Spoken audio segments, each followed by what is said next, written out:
Welcome to News Across the Galaxy, where we talk all things LA Galaxy. I'm your host, Brian, and joining me right now is Edgar Zuniga. How you doing, sir? It's a great morning, man. We have a great host, and I'm looking forward to a good time talking to him. And we have a special guest, Gold Cup winner, two-time MLS champion, Open Cup winner, Liga MX Clausura champion, host of Fútbol Americas and the Vamos podcast, Herc Gomez. How you doing, sir? I'm good. I'm good. You took away an MLS Cup, man. See, most people don't realize that I was with LA in the first MLS Cup. I was See? 19 years old. Yeah, most people don't even realize. It's funny. It's funny you say that because I said, first of all, thanks for having me, guys. Appreciate you guys having me on and being here. It's good to talk to you. But I signed in LA. I'm sure we'll talk about this, but I think it was sometime in August or September.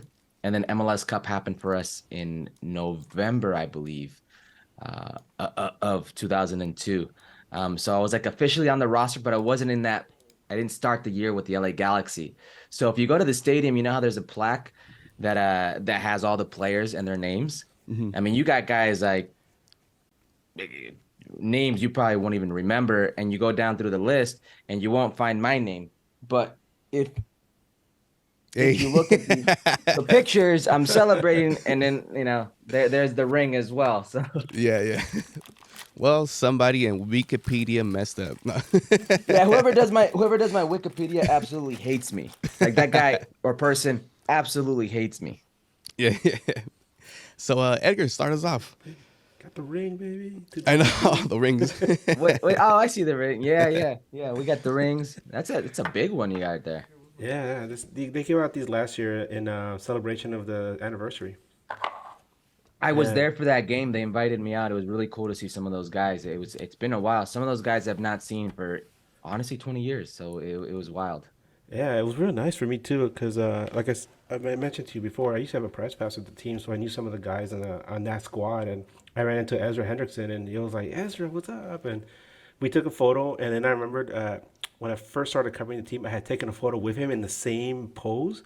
So later on in my Instagram, I was able to put them both together and see how much we have changed in the last 20 something years.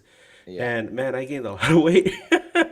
Yeah, we all do. Ezra, I remember Ezra when I was younger, man. Ezra used to fly too. People see him now, and if you wouldn't have known what position Ezra played, you probably would have said he's a goalkeeper, a center back. That dude was an outside back and he used to fly. Oh yeah, his overlaps were amazing. They were so vital during that time. Galaxy, it was almost like having a secret weapon because you see him there, and then all of a sudden this guy is running down the flank on the overlaps, and he's creating chaos in the defense, and a lot of goals came from that. I remember. Yeah, he's a good dude too. Yeah, I learned a lot from Ezra. He's one of those veterans that I took a lot away from. So, Eric, you had a remarkable career on both sides of the U.S.-Mexico border, winning championships, and you played with the U.S. in the World Cup. When you were growing up in Las Vegas, was sports something that was really big in your family? And at which point did you realize that you could go far in soccer? And just to add on top of that, was MLS one of your target destinations when you finally came to that realization? Well, let's see. That's a funny question. So I'd always grown up playing soccer, playing football because of my dad, right? Mexican immigrants, my parents, and you come here to the States, and I grew up in a place called Oxnard, California.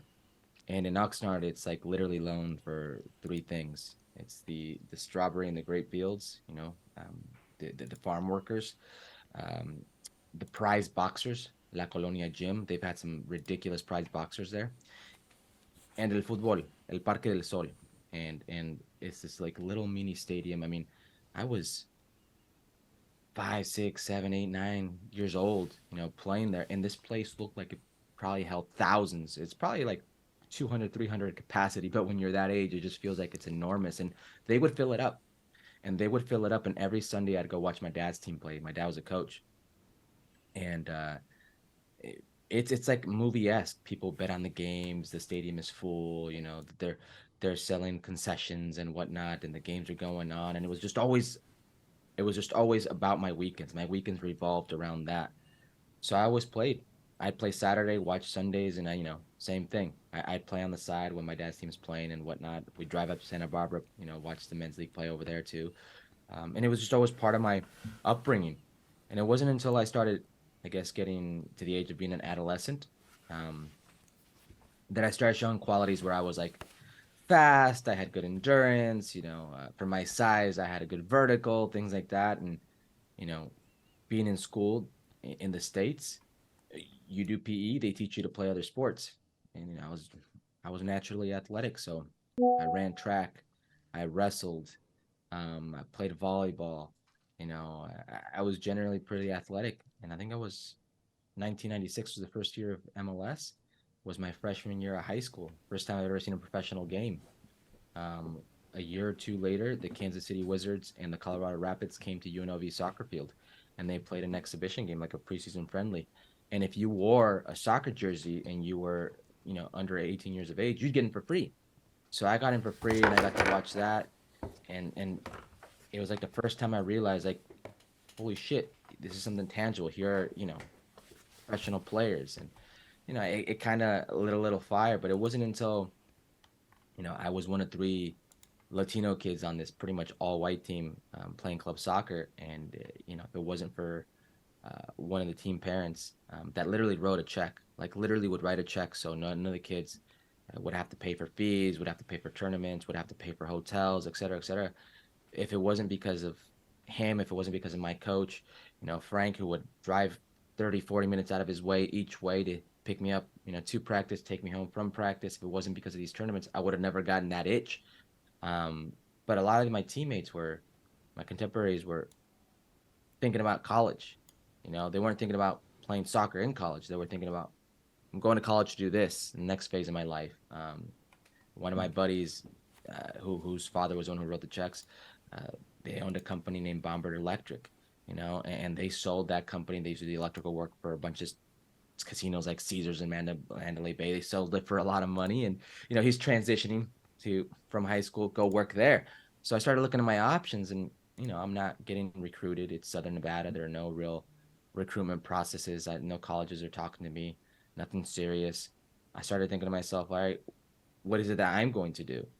And about the age of 16, 17, I started getting really serious with soccer, and I realized, like, all right, I think I could do this. And I think the exact moment I said I think I could do this was when I started getting paid for it.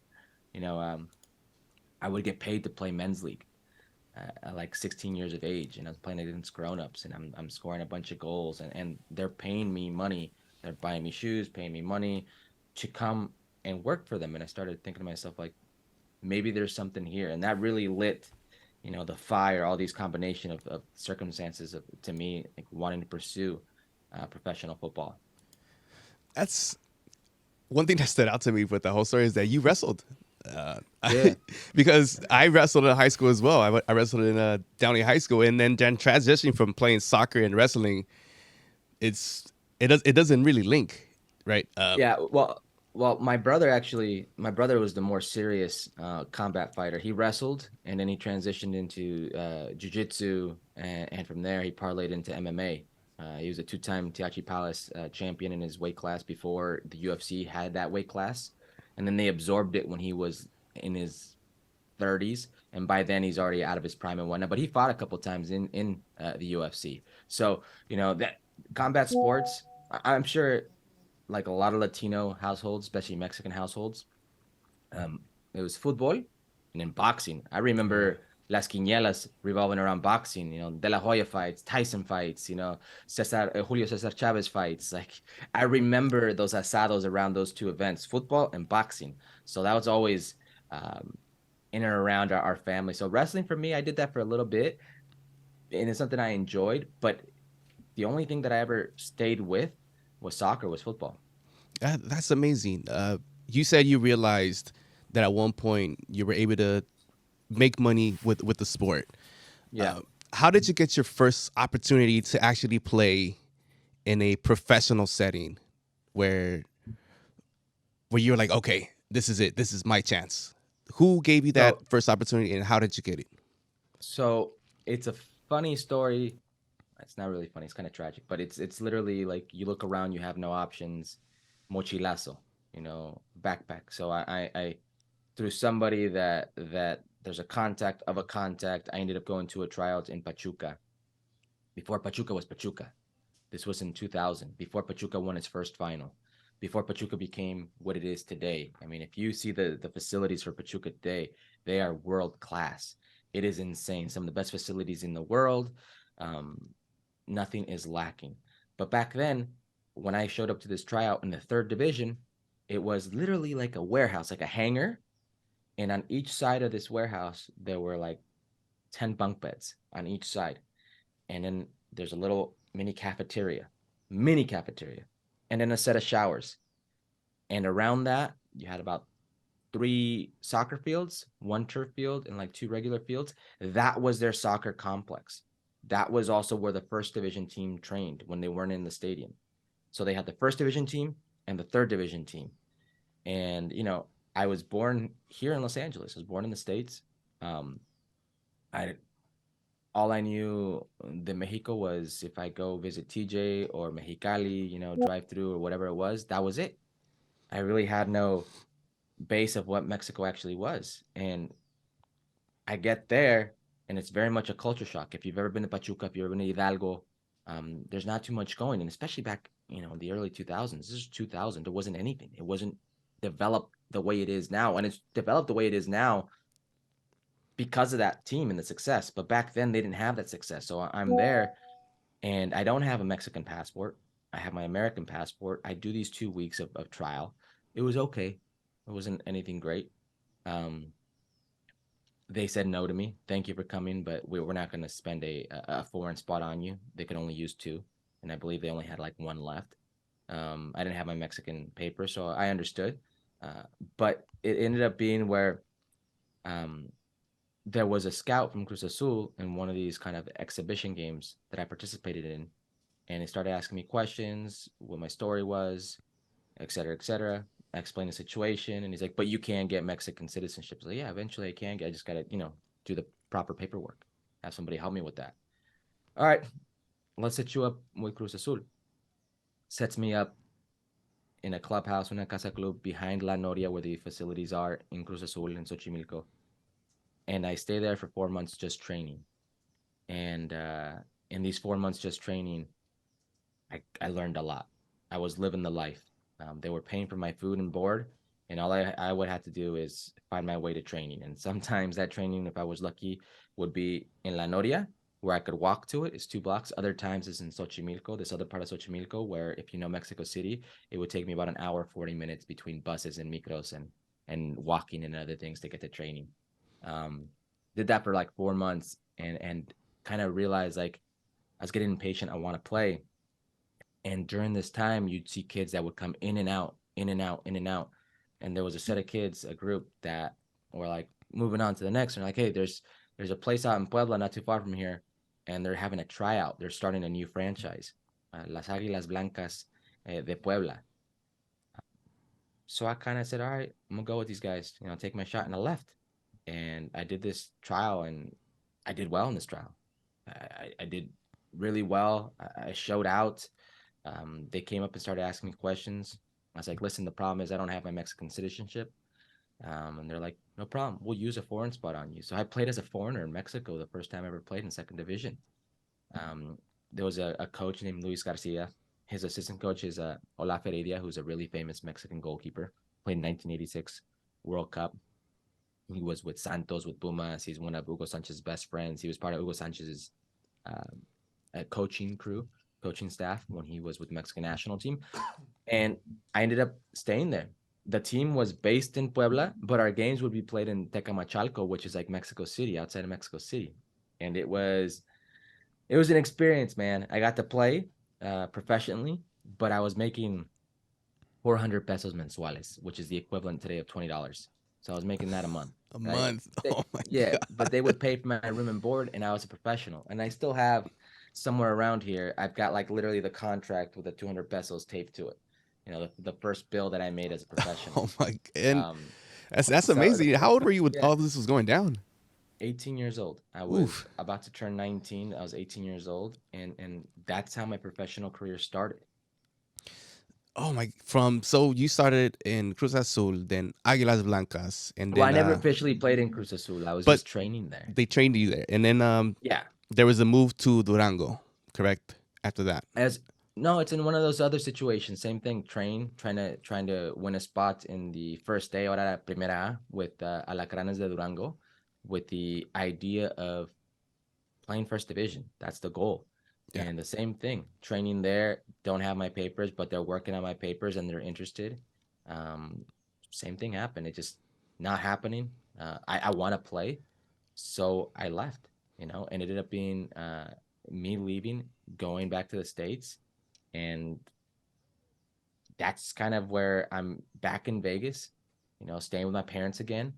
Um, Sort of similar to the Pueblo situation. Hear about this tryout in USL in San Diego for a D3 team. Go down to San Diego. It was like in the Chula Vista area. Craziest thing I've ever been part of. It was they had 2 days of trials, and I stayed for one day, and it was like over 400, almost 500 people on two fields. And it was really intelligent what they would do. They started out doing fitness drills. I mean, they charge you your registration fee, right? I think it was something like $50 to try out. They charge you your registration fee. You get out there, you got a number, and then they do fitness drills. And it's really brilliant because they whittle out kind of like, hey, if you can't pass the fitness drill, sorry, it doesn't matter. What are you gonna do? mm-hmm. You didn't come prepared. So people started dropping like flies, and then they would start doing games. And in these games, my number got called. I did really well. Um, Ended up leaving the tryout, and I got a phone call a few days later asking me if I wanted to go play for San Diego. The thing was, I'm 19 years old at this time, trying to make a professional life out of this, and everybody on the team is some of these guys are mid 30s. They're doctors, they're lawyers. A lot of them are teachers, and they all have regular jobs. They're doing this because this is like cool. We got a team in San Diego. I'd like to do this. I'd like to play. It reminds me of my youth, et cetera, et cetera. I'm trying to make this a career. So I was the only guy on the team. Like I was the youngest guy on the team, but I was also the only guy on the team trying to actually make this a career. And I remember um, one of our first games, we went to Pasadena, the Rose Bowl, to play against the Galaxy. And we had this scrimmage with the Galaxy, and they worked us. It was like 7-1. It was embarrassing. Matt Reese was playing on the field. He scored 2 goals on us. This guy was a goalkeeper back in the day. Matt Reese, wow. Yeah, Matt Reese was good with his feet, but that's another story. I'll get to that later. But I mean, they just worked us. Anyways, I did well enough. I scored our goal, and Ralph Perez was the assistant coach. Comes up to me after the game and starts asking me like, "Hey, what's your story? Where are you from?" And back then, um, young players in Major League Soccer rookies were like 21, 22, 23 years old. That's how old they were. That's who they were. And they came out of the collegiate system, the draft. I'm 19 years old. I don't look 19. I probably look 16, maybe 17, a late bloomer physically in that aspect, asking me all types of questions, where I'm from, what my situation was, what I'm doing in San Diego, my intentions, if I ever went to school, et cetera, et cetera. Answer everything. And he goes, all right. He goes, we'll keep an eye on you. I have a season with San Diego where we played like 17 games. I scored 17 goals. We got to the playoffs, new franchise. And after our season ends, um, I believe it was Chai Bardalis and Gavin Wilkinson. Is it Gavin Wilkinson or Gavin Clinton? Gavin Clinton, I think it was. Yeah, Gavin Clinton. Yeah, ended up getting injured, and Chai pretty seriously with his ACL. So they invited me out, and I think I did like a week or two of training, and then they just signed me, developmental spot. And I couldn't believe it. I was like, holy shit. I mean, forget about they were paying me. I think they paid me something like $660 or $860 gross a month, to live in California. Better than 20. Yeah, better than 20. And I'm well, That's a lot you of say that, whoppers. but yeah, you say that, but it goes by quick in Cali with gas and whatnot and living expenses. I mean, that 20 went a long way in Mexico when everything's paid for you. So Yeah. I'm sleeping on my grandmother's floor. in my grandparents in a one-bedroom apartment in the outskirts of Santa Monica, and they have rent control. So if they get caught, they could be in trouble. So I'm literally like living out of my car. My closet's in my car. I just spend the night there, and then head out to training. It was some of the craziest moments in my life because I would do like from Santa Monica to Pasadena. I would take the 10, I would take the 5, the 2, the 134. I do like an hour 10 to get to Pasadena every morning to train, you know? But I was loving it. It was just crazy experience. Even though we were training like on a baseball field, the ball diamond back in the day with the Galaxy. I'm with Carlos Ruiz. I'm with Kobe Jones, who I grew up watching. Alexi Lawless is on the team. Kevin Hartman, Ezra Hendrickson. Like, I can't believe that I'm there. I can't believe like this is going on. And I'm 19, just keep your mouth shut, just work hard. And before I know it, MLS Cup and Open Cup. We lost the Open Cup, but we won the MLS Cup. So it's like all these crazy moments kind of coming together. And then I get a ring, for like literally just being part of a team was like the most surreal moment of my life. I remember we spoke to Captain Dan a couple years ago, and he was talking about how like when they first started doing practices on that field, that there was always broken glass, and they would spend like the first part of practice just picking up the glass and make sure the field's nice and ready to go. So when you mentioned that, I thought about that. But you also, I remember listening to you on your show, and you mentioned how the U.S. Open Cup was such a catalyst to your career in MLS and beyond. And I remember that 2005 U.S. Open Cup final against Dallas. I remember I was planning to attend that match. At the time, I was working for Dove Magazine all the way out in City of Industry. And I remember I turned on my car, and somehow I locked my key in the car. And it was running for an entire hour before AAA finally got there. And I got out of my car and started driving out there. And I happened to be walking into the Home Depot Center right as you scored your goal, which turned out to be the game winner. And then by the end of the season, you were a starter in MLS Cup, and your career like really took off, right? Yeah, it's the whole 2005 is that whole year was like one of the most special years of my life just because of how everything turned out. So I was waived by the Galaxy in 2004. Siggy had a real talk with me. He didn't see a future for me, as a professional athlete, in first division with the Galaxy. Um, and I left. I went back to San Diego. And at one point, I went back to the Gauchos and I did, the season of the Gauchos, still scoring goals. I think I did the same thing, like 17 and 17. And, but those seasons are short, and especially back then. So it's like, what do I do now? I'm coaching on the side, trying to get, anything I can as far as money to live and sustain this dream. Um, and a bunch of my teammates played indoor soccer as well. So I went out to the soccer's and did indoor soccer there and made the team, played, but they had this like shady situation with the owner, the current owner who bought the team like with penny stock and that all tanked. The team, like the San Diego Soccer is one of the most historic teams in indoor soccer for that season, folded. So, I'm like back in Vegas, um, nothing going on, thinking like, what do I do with my life? And, I mentioned that San Diego team that I was playing with the Gauchos and how a bunch of my teammates were teachers. Um, my plan was literally to get a teacher's credential and head into teaching and just like, all right, this is as far as I could take it. I was 21, about to turn 21 at this point. And I thought to myself, all right, this is as far as I could take it, next steps. And I'm literally like at the time still working out, still staying in shape. And Ralph Perez calls me. I'm like working out at 24-hour fitness, if you guys still remember those Yeah. back in the day. And Ralph Perez hits me up and he's just like, what are you doing? And I explain the situation and whatnot. And he goes, listen, man, Siggy's not here anymore. It's Steve Sampson. I think you should try to go back to the Galaxy. And I was like, I don't know, Ralph. And he's like, I think you should do it. Talks me into a trial with the LA Galaxy again. And I remember like being over it. And Ralph extended this lifeline my way, and I'm just like so over it. I didn't have a good experience playing with the Galaxy early on. Like I didn't feel I ever got a chance. My professional debut was given to me by Siggy Schmidt in 2003, 2003, yeah. And I was 19 years old, and it lasted 3 minutes in one of these games where we're playing away in Kansas City, and it's back when they had golden goal. So it's overtime. I come on as a sub, and like I think I touched the ball once, and then like they score, and that was the end of the game. So that was my professional experience. I debuted as my professional experience, and I was just like, it didn't happen. I got to play in first division, whatever. It's not for me. And I'm telling Ralph, I don't know. And Ralph's like, just think about it. I think you should do it. And coincidentally, um, my coach from my youth soccer days, Frank Lemon, who lives out here in Manhattan Beach.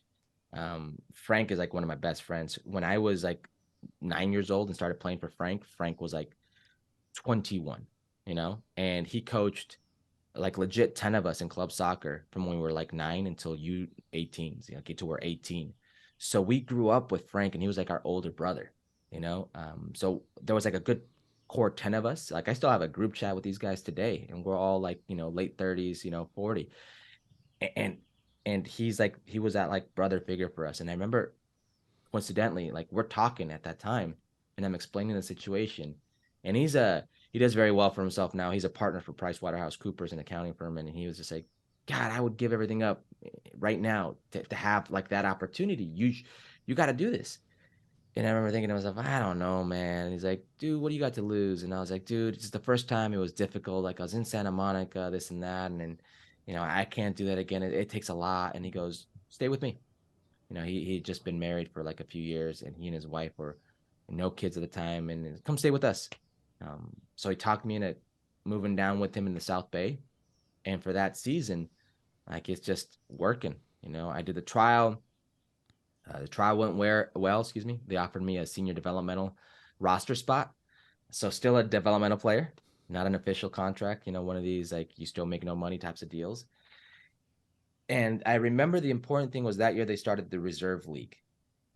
So what would happen is like the Galaxy would play on a Saturday, and the reserves of the Galaxy would play against, let's say the Galaxy play against Salt Lake, they would play the next morning against Salt Lake, at that time the Home Depot Center. And I started getting games like that, but I was getting games like as a midfielder, right? But then I started scoring goals.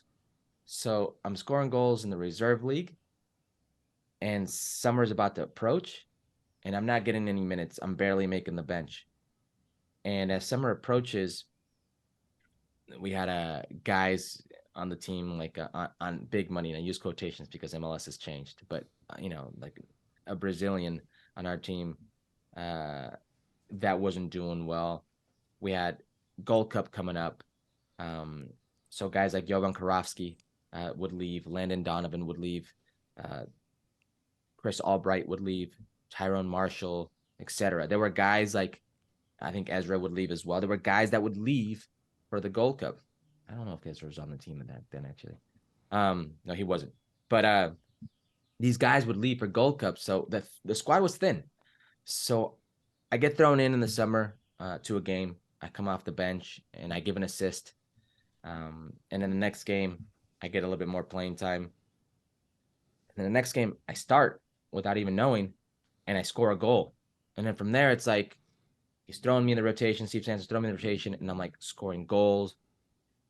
And it wasn't until a Chivas game that I come off the bench against Chivas 0-0 on a Friday night or Saturday night, and I scored both goals. We won 2-0.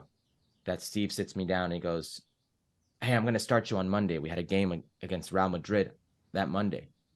It was like, now it's normal to see like Madrid versus the Galaxy, Madrid versus DC. Like now this stuff is normal. Back then it wasn't. We started that back then.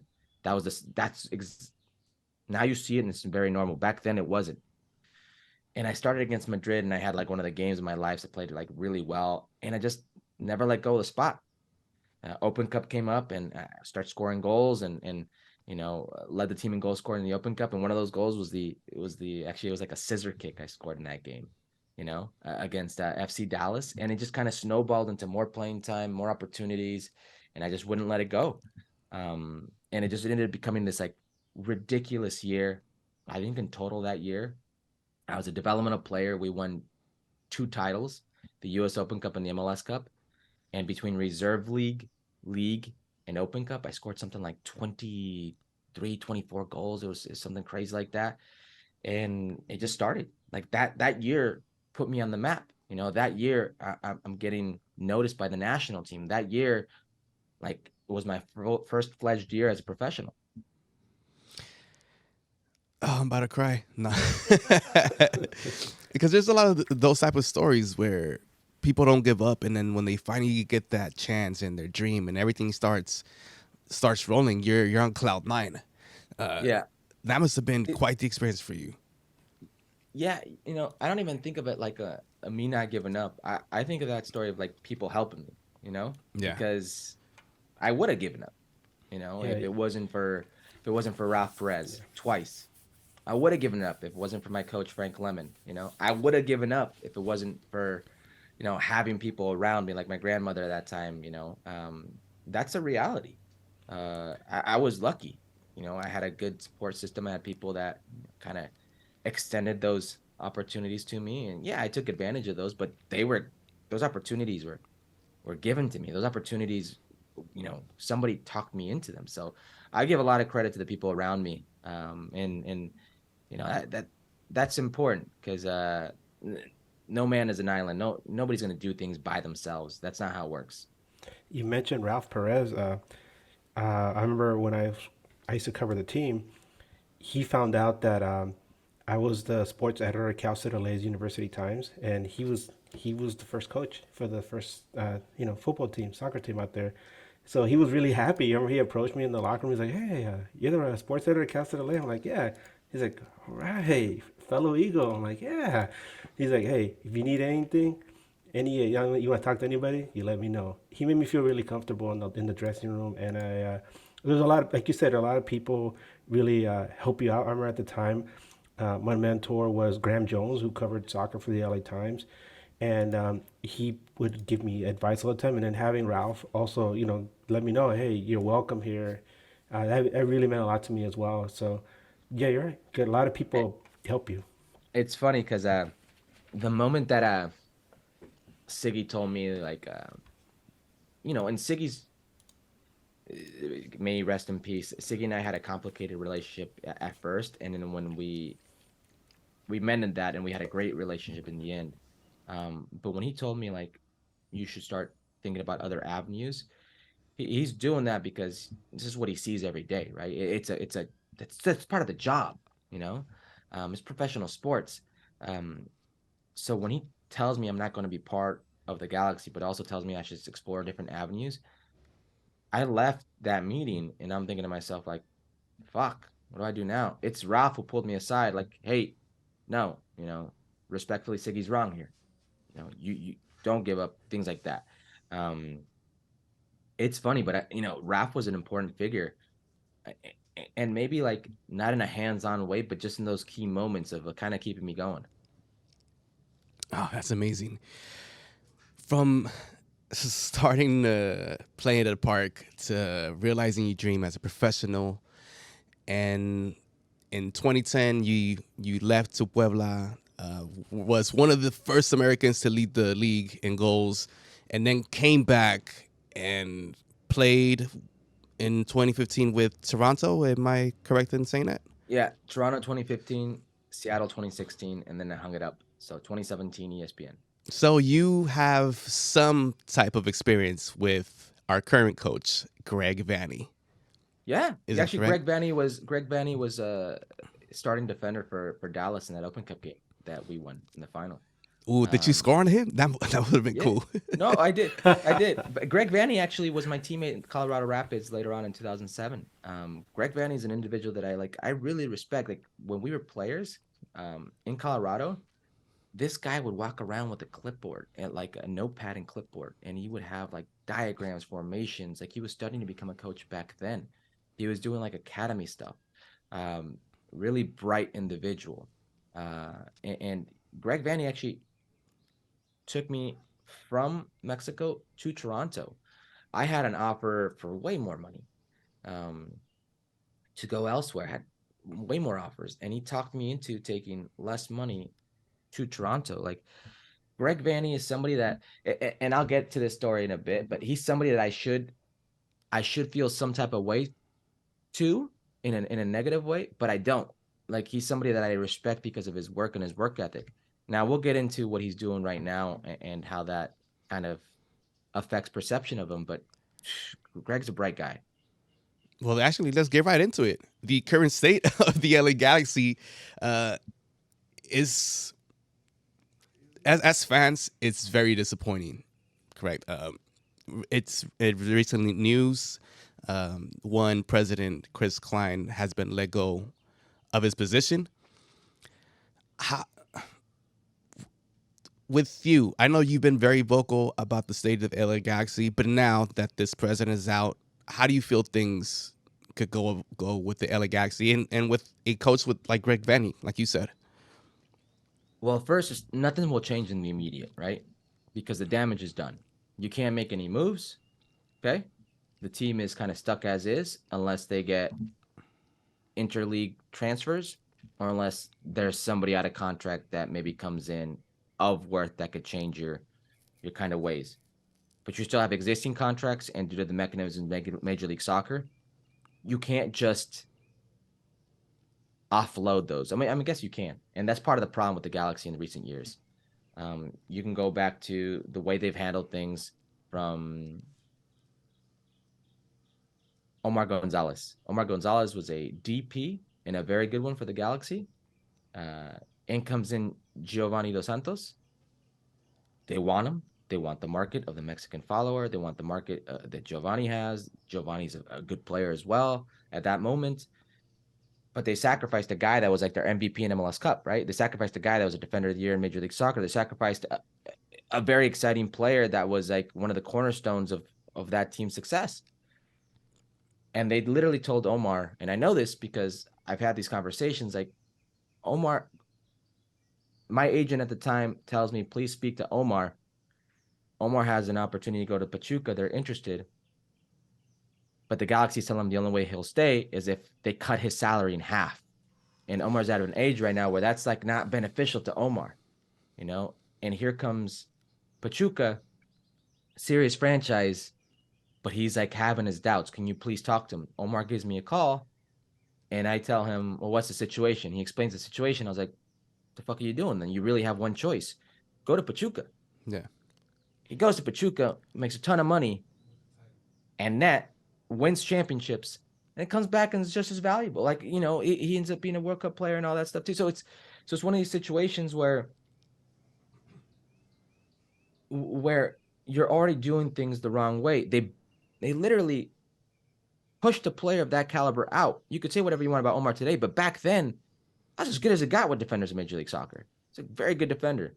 And comes in Giovanni Dos Santos, and they do the same thing with Giovanni Dos Santos. They purchased his contract, $6.5 million. They ate that up, right?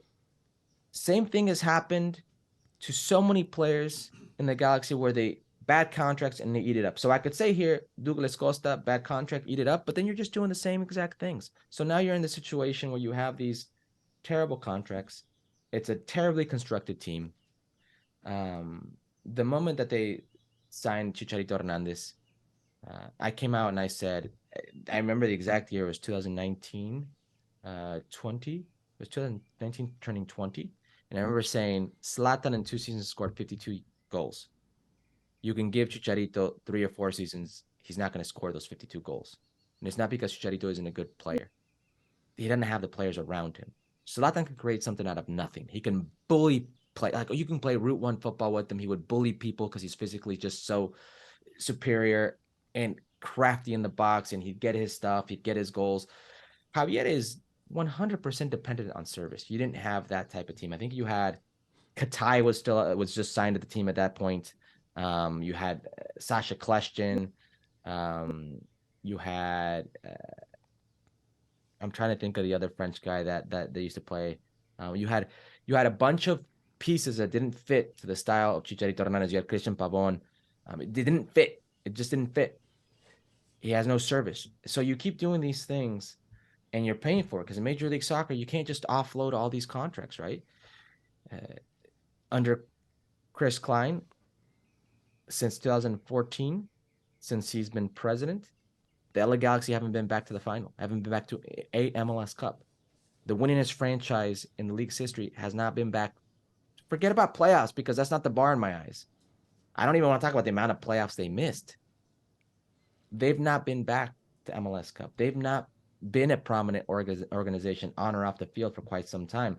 So you make all these mistakes, and then you try to cheat to get better, and then you're even bad at cheating. You get caught as well, so you get sanctioned. And during these sanctions, AEG and CEO Dan Beckerman gives you an extension, so you're bad at your job, and you get rewarded for it. So I think it's just it's a lot of things coming to a head, things boiling over, and it was the first piece that had to fall, the first domino that has to fall for the Galaxy to get better. Will it get better in the immediate? No. Um, in that time, I think Greg Vanney has tried to handle things best he could, but he's been the face of that because it wasn't Chris Klein out there. So while he's been the face of that frustration, well, you're going to get noticed with that frustration. So his stock is taking a dip. Is this team better than the record they have? I think so. I think they got some good pieces. I like the midfield. I like Brugman. I like Delgado. I like Ricky Puig. Ricky's not free of criticism. There are moments Ricky does not appear. There are moments Ricky hides. There are moments Ricky could be better. But when he is good, he is very good. You've got to get players on the field that could help you win. And this Galaxy team doesn't have enough of those players. Chicharito Hernandez isn't finished in my eyes. He's finished on his team, but he's not finished in my eyes. He could be a very good goal scorer with the right pieces around him, but he doesn't have the right pieces around him. So this is the Galaxy today. They're better than their record, but what are we saying with that? That they should be 500? Even then, that's not what the Galaxy should be. I have a question since obviously you're an analyst now, but you've also you played. Um, this whole situation, the whole clan out, the boycott, the protests, the noise, as we've been hearing, does this affect you as a player on the field and the kind of discussions and goings on that in the dressing room? You know, yes. Easy answer is yes, right? Because you're not. It's so funny when there's no player on earth, especially here at this Major League Soccer level. I'm sure there are players like the Cristianos, the Messis, the Zlatans, that won't be bothered to open up their social media, right? Won't be bothered to turn on the telly. Won't be bothered to do this. Like they say, got to bulletproof your mind, so to speak. You have to stay above that. But for the rest, they're mortals. They're human, and they're going to open up their social media. They're going to read what's being sent to them. They're not going to search their names. They're going to read what's being sent to them. They're going to be interested in what the going-ons of their team. So you won't be immune to this. You're going to know exactly what's going on. And I think a reflection of that is when you saw the incident between the Angel City Brigade and some of the players after that game. Like, players aren't stupid. They know what's going on. If not, they wouldn't have taken the time to sit there and be berated by fans. They wouldn't have taken the time to sit there and like, what's going on? What are your concerns? They know exactly what's going on. They know exactly who the fans think are at fault. They know exactly, the frustrations that are being vented by a lot of people out there. So people pay attention. The players pay attention to these things. Yeah, they do, and we were so frustrated. I know it's been really tough on the boycotters, especially because we haven't been attending to games. Well, I haven't. These guys have been going to games, but I just wanted to be part of that boycott because to me, it felt like the message was the right one. And when you're not happy with your front office, you can't just keep going and giving them your money and still have them be relevant. Because like you said, he cheated and he still got the extension. Like anywhere else, if I'm not doing my job, I get fired immediately. Right? So I'm glad everything's cleared out in the air, and then now we're in a better state, I guess. But from here, where do you think the LA Galaxy should move to next? Do you think Will Kuntz, now in that office, could get the LA Galaxy back to its glory days? Well, I think there needs to be some transparency. Like, Will Kuntz is very good at working the books, right? getting the team under the salary cap, a roster construction. That doesn't mean he picks the players. That doesn't mean he identifies the players. That doesn't mean he says we should go and trade for this player. I think that means there's X player worth X amount, and he figures out how to get him into the Galaxy books, right? So don't go immediately thinking like Will Kuntz is going to be the solution. Like, what is Will Kuntz going to do? What is Jovan Karofsky doing? Why should he be immune to anything that's going on with Chris Klein? He's been part of that as well. Like, what exactly is Greg Vanny's role outside of the field, the sporting side? What are these roles? How could they be defined? How could they be transparent? Um, I saw a press release from Dan Beckerman. I've not seen Dan Beckerman, right? So once you get clarity on those things, you can move forward. Till then, you're in a wait and see kind of pattern. I think the Galaxy dodged a bullet with LAFC not winning, the CONCACAF Champions League, because then the pressure would have been really on. 2019-20 when I was talking about Chicharito, I had said that that LAFC was overtaking the Galaxy in the city, and people got really upset. They got really upset. But since then, look at everything LAFC's done. And now people are kind of opening their eyes. But trust me, I would go. I stopped going to Galaxy games when the Galaxy would invite me. I went out to an alumni night one time and got booed. And I was just like, all right, cool. It's part of the job. I understand my role in this is part of the job. I don't feel any type of way to LAFC, and I think it's where people get confused. Like, I didn't play against LAFC. They're not my rivals, right? I when I played with the Galaxy, the rival was Chivas USA. It was San Jose. When I played with Seattle, the rivals was Portland. I don't have any type of way to LAFC. I went to the game last night, and the fans are nothing but respectful to me. 99% of the fans are nothing but respectful to me. They don't feel any type of way for me either. A random isolated, you support the Galaxy, a drunk fan saying, used to play for the Galaxy, and me kind of laughing like, all right, cool, but I really think they dodged a bullet with LAFC not winning, because then the pressure would have been really on. Then things would have gone a little bit more ugly. But you need to come back to where you once were. The Galaxy wasn't a prominent franchise. It was the prominent franchise, and it's nowhere near right now. It's not been.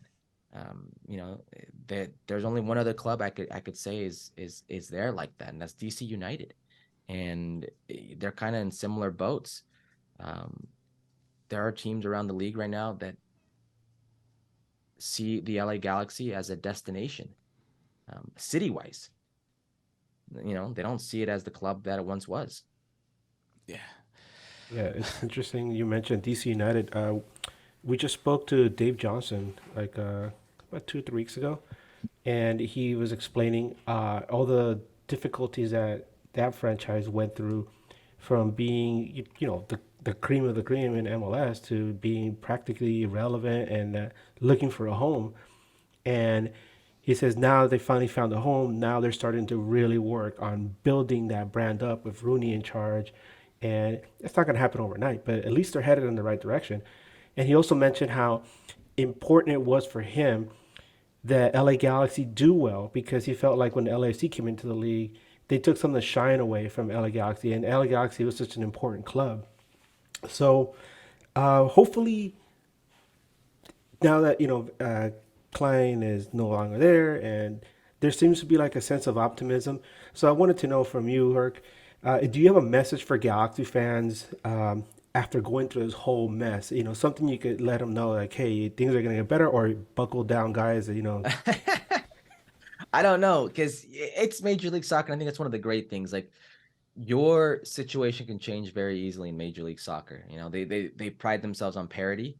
So you could be a very good franchise the next season. I guess my message is you enacted change, right? You shouldn't feel proud about somebody losing their job.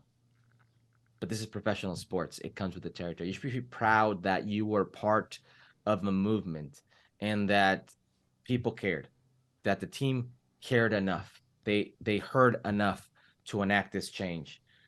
You should always demand things of your team in a respectful way. And I think it's always been respectful, to an extent, right? You're gonna have your situations, but I think my message is feel proud of the movement, feel proud of the change, feel proud of what you accomplished, because it's made other fans around the league kind of open up, you know. I think Major League Soccer is kind of out of that infancy age, uh, where not everybody in Major League Soccer roots for Major League Soccer. And I say that looking at LAFC last night. If LAFC would have won, there would have been sets of fans that would have been like, whatever. You know, I don't want them to win in Major League Soccer. It wasn't like back in the day where everybody's pulling for Salt Lake to be Monterrey. You know, that's not the situation here. So you've outgrown that. I think this is part of that growing process, is demanding things from your club in a respectful way. I'm not trying to say be the ultras, be la curva sud of Milan. You know, I'm not trying to say that, but I think this is a good message that you demand things of your club and you expect them to be somewhere. I'm pretty sure that the next time you show up to the dig, you're gonna get a reception like The Rock. You can look around and be like, "Finally, Herc has come back Yeah, to the LA Galaxy." The fans are we gonna shall go see. nuts. Well, Herc, we thank you so much for your time. This has been quite the experience for me, actually. But thank you so much for joining us for this little pod of us knuckleheads. Thank you. I appreciate you guys having me, man. I had fun.